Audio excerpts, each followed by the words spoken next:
Alright guys, welcome to Carl's Vaping Reviews again. Welcome to the video. I've got a review for you now for a device that was sent on to me by elegantvapour.co.uk and Phil and Mazen up at Elegant Vapor give me this to review. Now this is a bit of a blast from the past really, and it's still around now because it's such a good device. I never owned one of these, and I don't know why, because it says a brilliant device, and I'm talking about the EHpro DHX018 or the EA Mod clone. I think it was Finn Vape that did the original.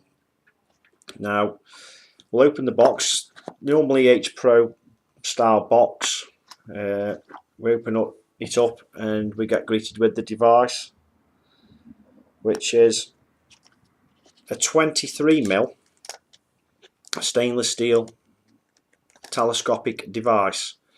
That's how it comes out of the box, and we lift up the little pull tab, and underneath there is a little bag, and in this bag is the larger tube. So yeah, it comes with a little velvety bag, which is nice, as most EHpro products do. We'll go down for close-ups and have a look at the close-ups and everything, but that's the larger tube for 18650 and a kick. This will use a kick in all battery modes, by the way. So 23mm device, Ego cone threading for cleanomizers on there as well, which is very good. Battery venting, pinky firer, and it's a great little switch. Absolutely brilliant little switch. Reverse threaded lock on there. Gold plated connections in here, 5-10 pin and the bottom post. I'll just put I've got a battery in here already. I've got an 18350 purple E-Fest in there, and I'm going to stick a Magma dripper on, which is 0.8 ohms in coil in there, dual coil. And what we do is we screw it onto the top, and then we screw the two together,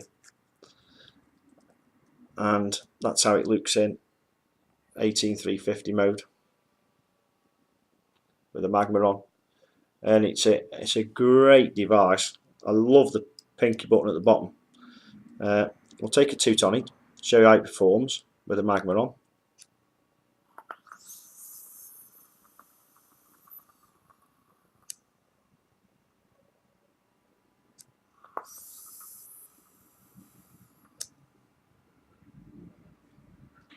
It hits really well. I've checked the voltage drop on this, and very little. It's about 0.14 of a voltage drop on this. It's better than the 69 clone that I'd recently reviewed.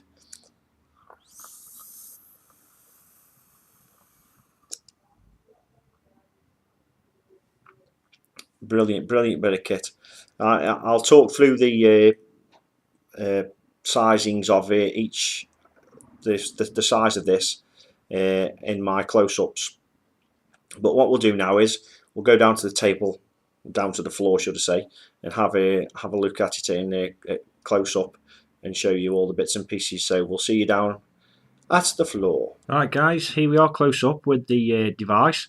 This is everything that you get in the package. You get a little velvety pouch, and you get the 18650 tube, and installed is the 18350 18500 tube. So what we'll do is we'll take a close look at the threads on the 18650, and as you can see, the threads are very good.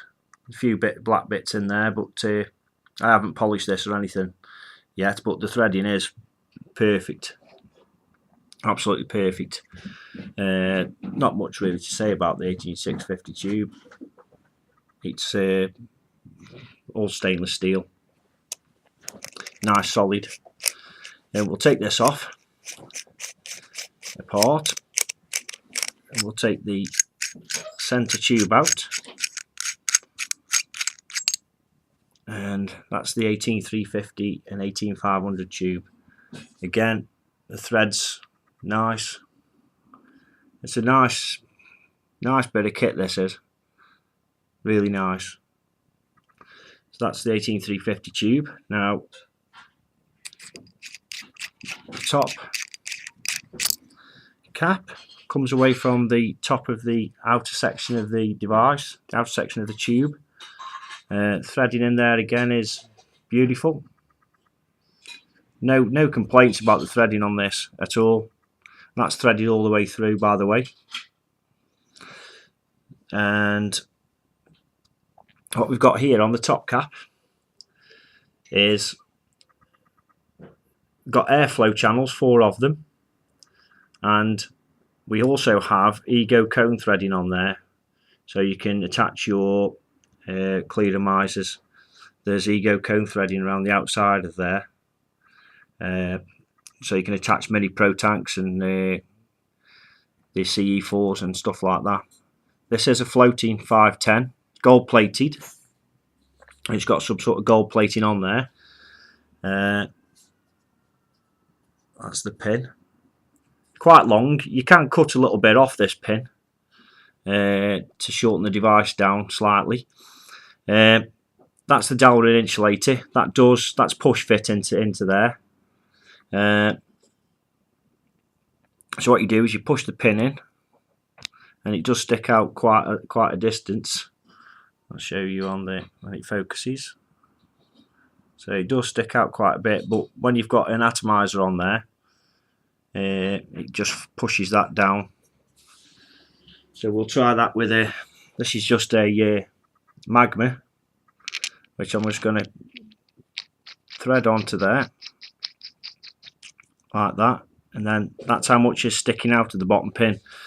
So I mean, you can sort of you could cut 5mm off that pin, to be honest, if you wanted to, if you weren't happy with the length of the device. Well, that's that. So we shall have a look now at the bottom section, which is the firing pin and everything.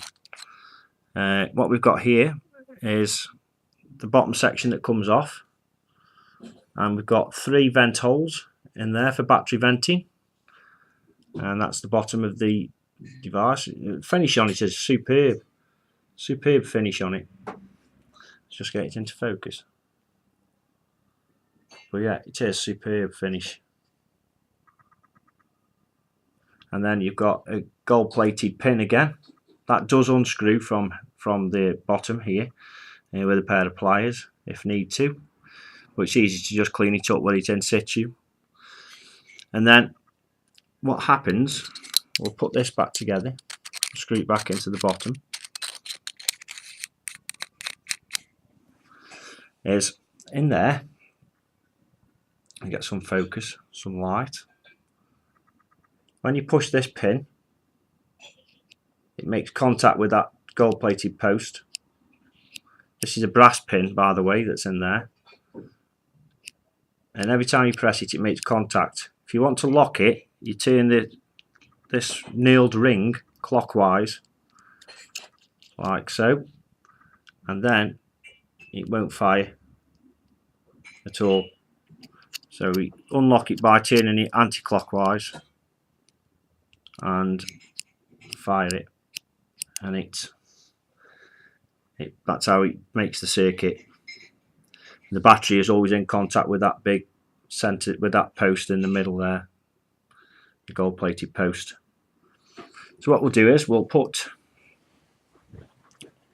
we'll just set it up in 18350 mode. I'm using a eFest 18350 10.5 amp. When it's in, I get him to focus for you. Should go into focus. There we go. 10.5 amp that is. And what we'll do is we'll put the 18350 tube on, which is the shorter of the 2 tubes. Screw it in a little bit until the threads are not showing. And then we'll plop the battery in to there.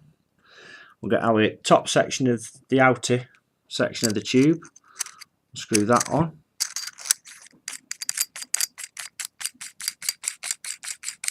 So there's no thread showing.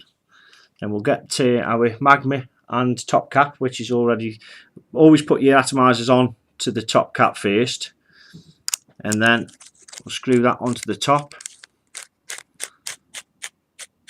just like that, and then we'll screw both the sections together until it's just snug, like so.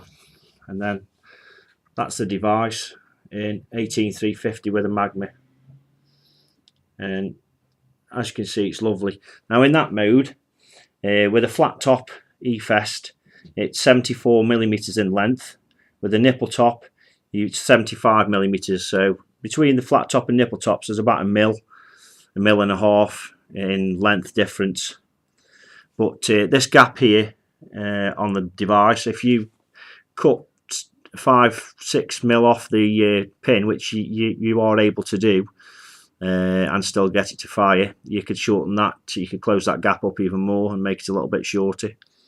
In 18500 mode, which I'm not going to show you on the close-ups because it means taking it all apart, it's 90mm with a nipple top and 89mm with a flat top, and with an 18650 it's 105mm with a nipple top and 104mm with the flat top VCT5, which I have, which is a Sony battery. So they're the lengths. You lose about a mil between the nipple top and a flat top battery. But that's all I can show you really on the close-ups. The switch does come apart, by the way. Just thought I'd mention that for cleaning purposes if needs be.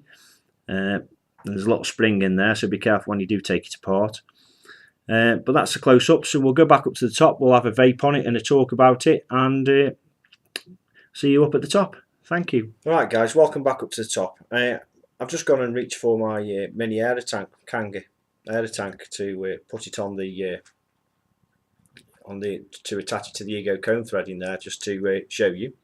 And this is I think it's just a 70-30 in here, 1.6 ohm coil.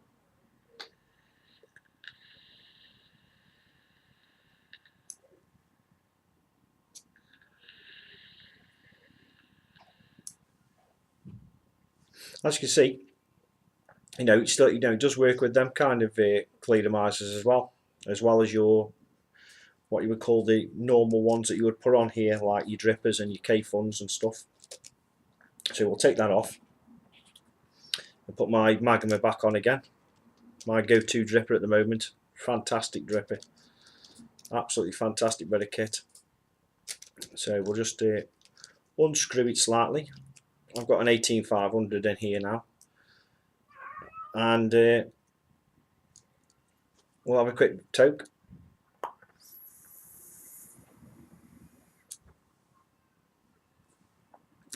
So yeah, I mean, it is a great device. It was a great device when it first got cloned, and it still is now, in my opinion.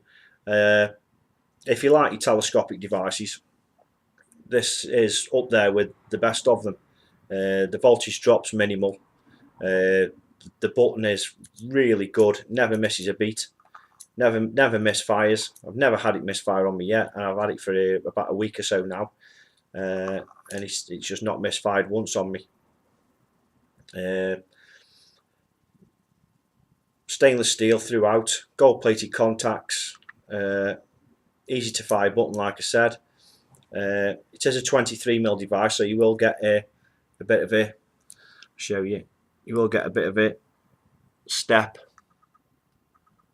on with your 22mm devices around here,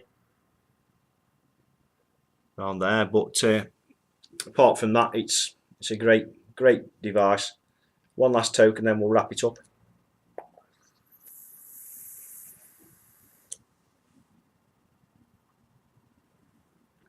So yeah, any comments on the video, guys? Just leave them on the video underneath the video in the comments on YouTube. You can reach me at on the AAEC forum. Richo71 is the avatar. The video will be posted to there, as I do with all my videos. and all the links that you can get in touch with me are within the YouTube channel itself, Facebook, Google Plus and Twitter. So thank you for watching, guys, and see you in the next video. Thank you.